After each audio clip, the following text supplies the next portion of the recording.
ಗಣಿತದ ಪರಿಚಯ. ತ್ರಿಭುಜ ಇದು 3 ಬಾಹುಗಳು ಮತ್ತು 3 ಶೃಂಗಗಳನ್ನು ಹೊಂದಿದೆ. ವೃತ್ತ ಇದು ವಕ್ರ ಮೇಲ್ಮೈಯನ್ನು ಹೊಂದಿದೆ.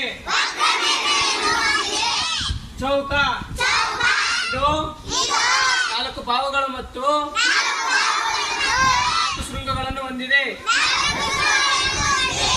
ಆಯತ ಇದು 4 ಬಾಹುಗಳನ್ನು ಮತ್ತು